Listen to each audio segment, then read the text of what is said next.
one and only Brooklyn, and welcome to Brooklyn's Tea Talk. No tea, no shade, just some pink lemonade on the big comfy couch. Yes, honey. So you already know I have the beautiful, the talented, the inspiring, wonderful mother. I can't even, the list goes on and on. Coco Leah.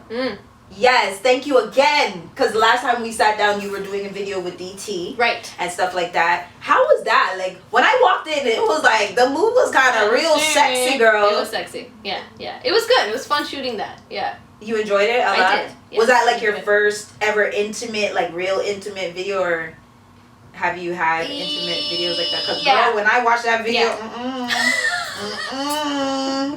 I know you got a man and everything, but if I was your shorty, I would have been like, DT, we need to have a conversation. Seriously. But it was good. We're tight. So DT and I are really good friends. So it was good. It was funny. It was funny actually. And I like that because you guys did look, when me and Kev came in there, you guys really looked like you guys had snacks. You guys had outfits. You guys had everything prepared, and you guys looked like you guys were, the chemistry was really there. I like that. It was there. We had to do a lot of takes because we laughed a lot, you know. Because when you have that bond, it's kind of, you know, you have to. That's like me doing a sexy video with Kevin, like that's dying all day, Kevin, all day dying. That's my boy though. So, what have you been up to, man, since the last time that we seen you? I was working on my EP, which is gonna come out in this early summer. So, recorded those tracks, and I've been doing a lot of collabs. So, I've been doing a lot of collabs and making plans for the EP release party, and just getting out there promoting and doing a few shows as well. Nice. So you said you just said you have your EP. Right. It's coming out. When is it coming out actually? Early June. Nice. Yeah. Are you having an EP party? Yes. Are we invited? Is Worldwide invited? Duh. Wait, pump the brakes. That's a given. Wait, pump the brakes. Who's hosting this? I don't know yet. I do work with We're gonna talk. We're gonna talk. Yes, honey. We'll talk. Yeah. For sure. Exciting. I'm excited for that one. So what is your EP called? I had a name for it, but I'm changing it. So I don't have a name yet. Okay, what was the name that you had? It was gonna be What Dreams Are Made Of, which is also one of my tracks from that album, which is out already. I thought maybe that'd be a little too much confusion, so I'm just gonna pick a different name. Oh, okay. Yeah. So why did you choose that? Like, a lot of people, when you know, sometimes when they say, you know, your first choice, 9 out of 10 times is your best choice. Is your best choice. What made you decide you wanted to name your EP that at the beginning? Just because it's just a powerful phrase. The song itself is really powerful too. I feel like a lot of people in music and other things too, but in music I think they just need more of a drive sometimes. I think a lot of people expect a lot to come to them, but they're not willing to put the work in. Yes. So that line alone speaks for itself. What dreams are made of, right, is what you put in. Like, if you listen to the song, the rest of that line comes right after. Factory. So it was basically like a synopsis of what people should really get through their head. If they really want things to happen for them, they gotta push. That's never done. It's never over. Factory. And you know, one person I can relate to that, and I actually said it to my boy today, Teo Picasso. I actually met with him today in regards to something that, you know, something big I have to share with everybody. But when we spoke, I actually said to him, I said, when me and him were sitting down, I said, you know what, something that Kevin Hart said he was like, everybody wants to be famous, but nobody wants to put in the work. That's basically what it is. It's like everybody wants to be famous, everybody wants to be rich, everybody wants to, you know what I mean? But at the end of the day, you're not putting in the work. You're laying down on your back while people like yourself are busting your ass, and then, you understand what I mean? So I commend you for that. So what inspires you when you write? What inspires you? Is it your surroundings? Is it your life challenges? What? Well, writing's always been a therapy for me from day one, even before singing. So anything can inspire me. It could be something I'm going through or I went through. It could be like something you went through. And I'll write about that. It could be stuff that's going on in the world. It could be something that just like pisses me off and I need to write about it. Yeah. Or things that I think need to be changed in the world to inspire other people. I'll do that. Maybe I'll be on the bus one day and I'll see something happening and it'll just make me think of something. I like that. Right? I could see people interacting and just based on what I've seen or what I'm hearing, that can inspire something. And then I might, drift off and expand that into something much bigger. So it's endless. For me, writing, you can it's endless. You can write about anything and everything, and you could do that like 24 hours a day, and you'll still have stuff to write about. And you can write about the same thing in so many different ways. I like that.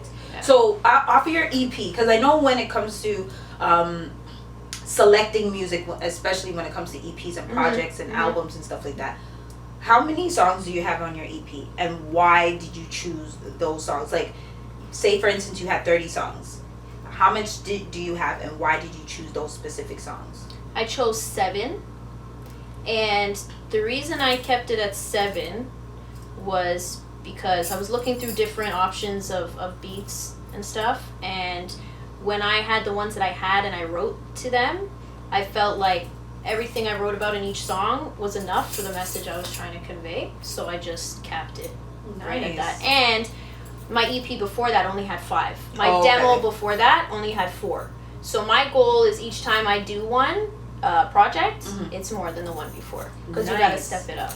You can't stay in the same medium. So do you have more features on this, or is it just more you by yourself so people can like just hear you? I do have more features on this one. Yeah, there's one song where it's me and 2 other artists, as opposed to my last project where I just had a feature with me and 1 other artist. So it's a little more, but there is still a lot of just me.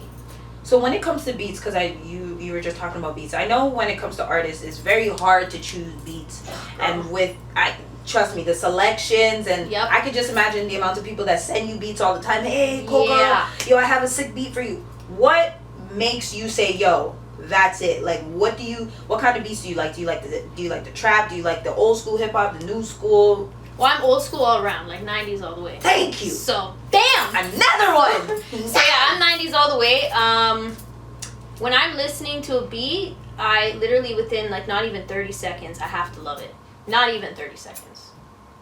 So like if I listen to a beat and it's like 10, 20 seconds in and we're still building, buddy, I got it. Next. I have to, because I have to feel that, because it's basically what I think about is what are other people going to do when they're listening to my music. Fast forward. When they hear my music, 5 seconds in, not even, I want them to be like, damn, yeah, I love that. And I want them to keep listening from beginning to end. You don't want people to change your music. You want them to like be fixated, So that's how I go through the process. I'm not gonna lie to you. When I have CDs in my car and I play them, it's just like boop, next, next, right? Yeah, so it's just like, and I feel like nowadays people don't really talk about shit. So it's just like, bro, I really there's no don't substance. want to hear nothing, and it's mumbo jumbo. I don't want to hear. Or it's the same garbage, like like violence or like drugs or like she's like, I'm over it. Sexy girls and all that. I'm fine with it. But I'm just saying, like you gotta have substance, because the thing nowadays, and for a long time, people want to do what everyone else is doing, and you do have to be relevant. Yeah. And like stay with the times, but at the same time, you have to have uniqueness, originality. If you don't have that, you're not gonna last long. You might be like the hot thing for like 2 seconds, but you need longevity. Factory. How are you supposed to get longevity? If you're just doing the same thing as the first 10 people that came before you. And I'm going to be honest right now, with the stuff that I do, it's taken me a lot longer to get where I currently am, but I don't regret it at all, because the respect that I get is like through the roof. So, and I feel like if I'm reaching people, then I'm already winning, kind of thing. You know what I mean? I like that. And your fan base is, I follow you. I snoop. I tell people all the time. She's a snooper. When people come on here, I tell people all the time, I stalk and I snoop. Stalk. I do the little double taps and stuff here and there and stuff like that. But I love what you're doing, and I love it and stuff. When it comes to you working with female artists, do you find yourself wanting to work with more females or more males? Actually, because I've worked with more males, I do want to work with more females. But Singer, both. Rappers, or both? Both. Okay. But for instance, Century, that's the next one on the list. Century Sam, I love that girl. We're actually really good friends. Sorry. Say it again. Century Sam. You already know what I'm talking about. Go into the store and go ask them for a Century Sam. You already know. Big up yourself. Yeah. You made me do that. Are you? Isn't it? Sorry. But I like that. Big up to Century Sam. Yeah, Straight man. up. So I want to work with her, but I definitely feel like like the unity with the females needs to be strong too, right? Stronger. But I love what you just did there. But it's also hard to work with some females sometimes, so we'll just leave it there. You don't have to leave it there. We, you know what I'm saying? Nah. On this show, we keep it real gangster. Let's keep it real. A lot of these females out here are good. They're really good. Yeah. They're really good. You know, and what they need to do is they need to bind together. Yes. And we need to do a cipher. I'm down for that. I'm calling out all female MCs. You heard it here first. Brooklyn is saying this summer we are dropping a cipher, and I want all the hottest females, whether you're a singer, rapper, spoken word, we're gonna shut it down, and we're gonna show these dudes how to do it properly. We're about to take over the city, ladies. You heard it here first. Kevin, make sure. Let's go. Put that out. Let's go. Because I feel like it's easier for guys to work together. I see guys on features all the time with each other. And it's just like, why can't we do that as females? Like, you understand what I mean? We should be able to. We need to empower each other, not try to put each other down talking about, you know what I mean? Because petty stuff. At the end of the day, we all are searching for the same thing and want to do the same thing, and why not help each other? Teach one, exactly. You know. Yeah, teach each other, just like the guys would teach each other. Yeah, and the guys that teach us. Yeah. I have a lot of guy mentors that help me. Like, I'm not even gonna lie. You know, shout out to Caesar. Shout out to Jada Man. Shout out to, you know, Corey Filla, who also helps. So when it comes to I know you do the music and stuff like that, and dealing with the EP and stuff. I know you had late nights, early mornings, all that type of stuff. And I follow, like what I said, I follow you on Instagram, and your handsome little son that I finally got to meet today. How do you balance motherhood and also being, you know, an entrepreneur and doing your thing in the game as well? It's tough. It is tough, but during the day, for my 9 to 5, I'm an office administrator in an office, obviously. So I utilize a lot of my time there too. I have a computer, I have my phone or my tablet. Just like me. So I'm a good multitasker, thank goodness. So I just go nuts. Like, I do a lot of promoting and that kind of stuff during the day, networking, messaging with people, booking meetings or interviews like this. I do a lot of that during the day. And then when I go get my son from school, and then it's mommy time with him, and then, you know, for instance, when he's doing his homework or he's having his own time and I'm cooking, even during cooking, I'll be listening to beats, writing a song. I do that at work too. I'll play a beat and I'm doing my work, but I'm writing a song at the same time. You heard that. She's doing her work. So yeah. No, but I'm saying this is for the little FOSS people at work. She does do her work as well. I do, yeah. I get it done, okay? But yeah, like I said before, if you want something bad enough, you're gonna get it. You know what I'm saying? So I just work. So I do it at work, I do it at home, and then, like I said, when he goes to bed, then it's like full force. Nice. Until bedtime, whenever the hell that is. So how does he react? Well, how was his first reaction, like, when he seen mommy, like, on YouTube, or when he seen mommy perform? Like, what was his reaction? Was he, like, shocked as hell, or was he like, oh, that's my mom? Yeah, he was telling the whole world, like, on the way there even. Like, went to the GO train station, and he couldn't even, like, he wasn't tall enough to have his face over the counter completely, so he pulled himself up, and he's telling, oh yeah, my mom's about to go perform. He tells everybody. He was just, I wouldn't say shocked, just proud. He's your biggest supporter. Oh, big time. Like, when I'm at home and I'm practicing, he'll be changing the music for me. So let's say I have a show that night, and I'm doing my makeup in the washroom. He'll be like, okay, which one now? I'm gonna put on Sunrise. And then he'll go put it on. Does he have a favorite song? That used to be his favorite, Sunrise. Yeah. And now it's Forever Love. Nice. My latest single. Yeah. So nice. He knows all the words. I was playing my music when he was in my belly, like in the womb. So he knows. Like, even when he was going nuts in my belly, I'd play my music. Calm down. No more uproar, you know? Even when he was born, he never had a soother. I'd just put my music on if he was having a little fit, and done. Like, he would be out.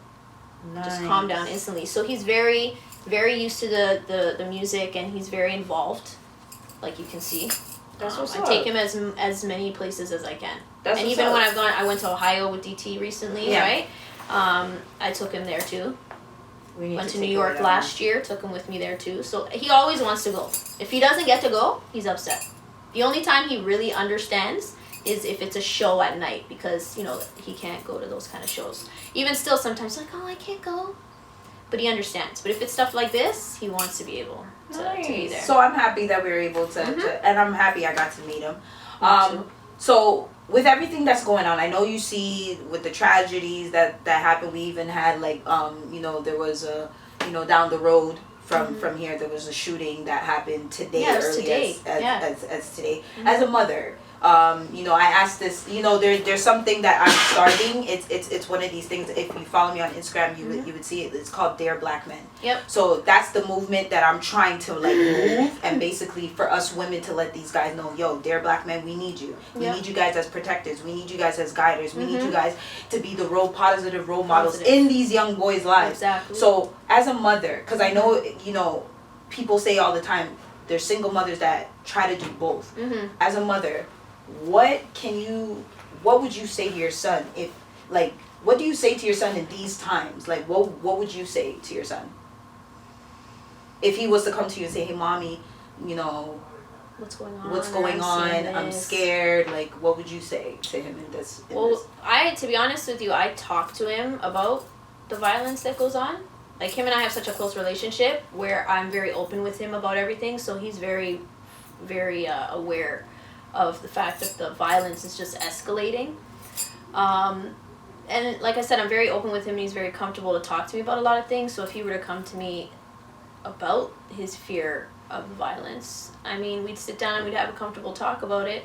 I would just be, more than anything, honest with him, ask him how he feels and why, and go off of that and just let him know that, to stay away from the garbage. Like I always tell him, focus on your education and just be proud of yourself no matter what anyone else says, because a lot of things start because of the insecurities that are put on you. So even now in school, like I just always remind him to just, no matter what people say about you, you know who you are. Just be comfortable about who you are inside and just live your life that way, no matter what anyone says to you. And just as much as possible, just stay away from the garbage. He's able to see, okay, well, that's not really the best behavior. That's not. He's good at gauging those things, and I don't know, I would just go off of what he's telling me and just try to guide him the best I can to just stay away from negativity at all costs. That's hard. It's hard because it's everywhere, but yeah, and then also to learn to protect himself as well. Factoring. Right? He's not in karate right now temporarily, but he's in karate, and I'm gonna have him in karate all the way to the end. Straight up. Belt, and then even if he can be an instructor, encourage that as well. Straight up. Because they teach you discipline, and just because you know how to fight doesn't mean you have to. Like, pick on people and stuff, but you're gonna whoop their butt if you have to. Straight up. You know what I'm saying? Straight up. And but it instills a lot of confidence too. So yeah, and Auntie Brooklyn will pull up. Don't play yourself. Don't play yourself. How about here? Oh my goodness! I swear I'm gonna get banned from like elementary schools. Like I can't even go to my godson's school. Like what? Seriously, like his mother tells me all the time, don't go. Like I was able to go to the graduation. I was loud as hell at the graduation. But like before that, it was like you can't go because I would pull up. Like I don't play that. Like you mess with my godchildren, it's over. Yep. With all, rest in peace to the one and only Nipsey Hussle. Yep. Things. What is your take on that? What do you? I think that that whole thing happened because of what they're saying on not because they said that, it just makes sense. I think because he was doing the documentary, that's why he was murdered. That's my opinion. Yeah. And I say that because if you notice, people who are woke, okay, people who are trying to spread positivity, people who are accomplished and are doing well in the community, those are the ones that go. All the time. That's just my opinion. I don't care. People don't have to agree with me. Everyone has their own opinion. But I just find it really suspect that the guy's, he has all these businesses. He's so successful. And even from when he was an upcoming artist, he was so smart beyond his years. The man sold his damn mixtape for $100. And Jay-Z bought 1,000 of them. Was it? It was 1,000 copies. Buddy. Okay? Mixtape for a bill, bro. And I feel wasn't there a package with that? With the mixtape, they also got different merchandise of his too, no? With that, or he did something else. He did something like else. That. Yeah, he was just a smart businessman all around, and I feel like as soon as somebody's talking about, hey, they bring attention to something that is true, and the government doesn't want you to know that as well, you're gone, man. You're gone. That's just how it goes. Everyone says it has something to do with that, but we won't know until they go to trial. Exactly. Because homeboy is thank God they reprimanded him.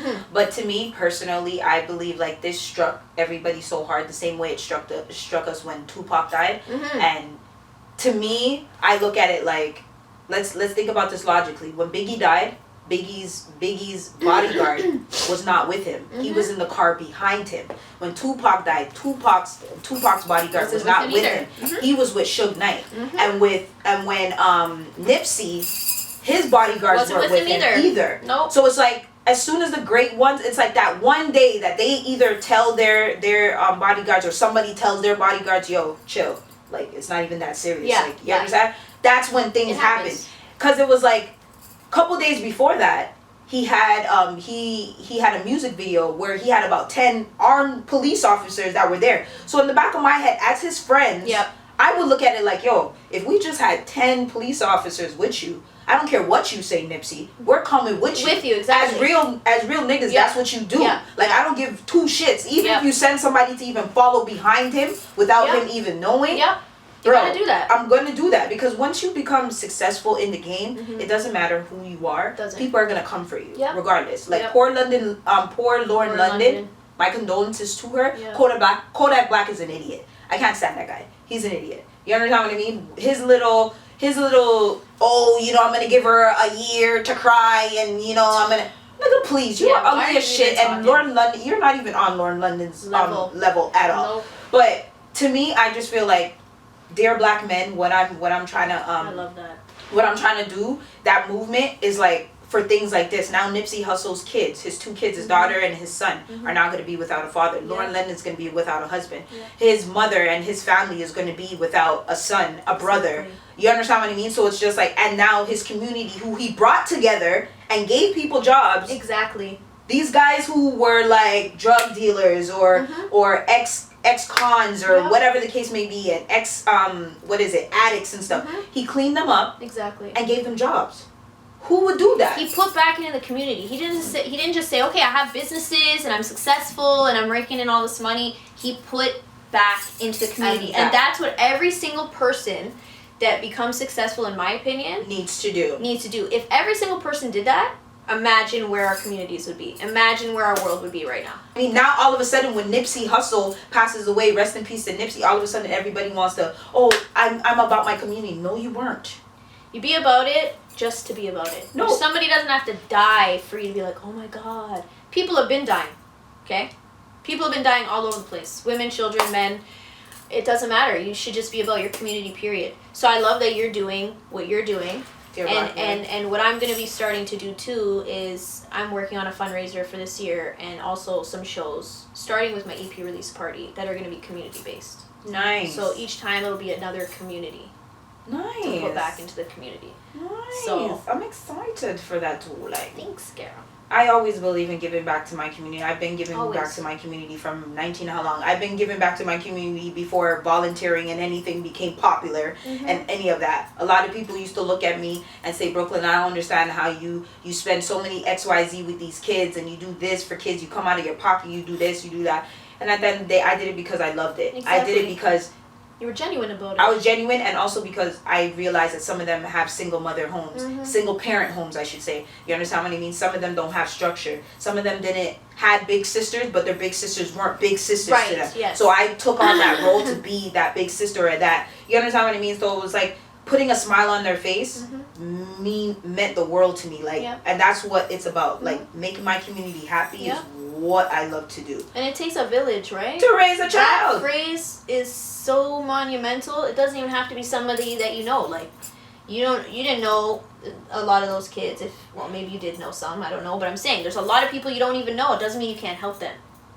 And even if you can't give money or food per se, you can go and volunteer somewhere. Factory. Right? So people always have all these excuses, but at the end of the day, like you were saying about Jersey, we have how many homeless people that live on the street, and it's not because they want to. This is the thing. People assume that, oh, they live on the street, they're probably addicts, and some of them are, yes. And, oh, they're like, they don't want help. Like, you don't know until you've lived on the street. Yeah. You don't know until you've actually struggled how hard it is to be in there. And the people think, like, shelters, for instance, most of them are garbage. Facts. I'm just going to say that straight out. I don't even care. Like, most of them are garbage. They're dangerous. And even though the streets are dangerous, people rather be on the streets so they know, because they know where they can go to be safe, or where they can hide, or whatever the case is. They don't want to be in a shelter that doesn't give a shit about them. Excuse my language, you know? They don't care. Excuse your language, girl. Shit. I already swore a few times. Like, what? Damn. But you know what I mean? Like, they don't care. They're there to get a paycheck, you know, and move it forward. They don't really care. Even some or a lot of the people that work at these shelters, they're just there to get paid. They're not really there to help and pay it forward, you know? And that's what we need. So that's another thing I want to do one day, is get from scratch, have a center that acts as a shelter, a proper shelter, and then also acts as a outreach center. Nice. So people can live there for a certain amount of time, right? And get their get back on their feet, but have programs to properly do that. You know what I'm saying? Like, help with housing. And there are some that do, but it's not adequate. It's not adequate. It's not Factory. adequate. I love the fact that you know, you're being real and you're telling me about all the things that you want to do, and I really love it. I love the fact that you're a mother. I love, I love the fact that you're a mother. I love the fact that you're a go-getter, and I love the fact that you don't let nothing stop you at all. I really and truly like that. What is, before we go, 'cause, what is one thing that somebody has told you? Like, for instance, have somebody ever told you, yo, girl, you're never gonna make it? What is one thing somebody has told you that you have proven them wrong? I know it's probably a lot, because there are a lot of haters, but I'd say that I'm never gonna be able to be on stage, and that I'm never gonna be able to make an impression, a difference. And when did you feel like you made that impression and you made that stamp? Because I know you did a lot of performances. Mm-hmm. What performance do you feel set the tone for where you are right now? This might seem too early, but to be honest, my very first performance. Nice. Which was grade 12 talent show. Nice. And I say that because a lot of people didn't know that I even sang, because I was so nervous. Mm-hmm. Stage fright just always got the best of me. So that was actually the first time I performed. And the reason I say that performance is because when I was done, there were people that actually told me, like, they felt it. It wasn't even my song. It was Monica, For You I Will. And I was emotional when I was singing it, but people came to me and said, like, they felt it and they got emotional. So the fact that I was able to touch them and, like, get into their minds and get into their hearts, that did it for me. That made me feel like, okay, I can, like, definitely make this happen, you know? Really? You singing Monica? Shout out to my whole girl, Monica. I'm about to come to Atlanta, Monica. Yeah, honey. Let me stop it. So, I see your boo thing behind the camera doing his thing, Shout out, Briss. So, how much does he support what you're doing? Because a lot of, let's be honest, some guys are really intimidated by the success of their women, right? What is one thing you could say about him that you just adore? Listen, there could be a day that it's all about him. And just take this scenario in. It could be a day that's supposed to be all about him, and he'll be like, it's all about you. Yeah. This guy's always about me and, like, my kid and that kind of stuff. I like that. Support is like 1,000,000%. I like that. Yeah.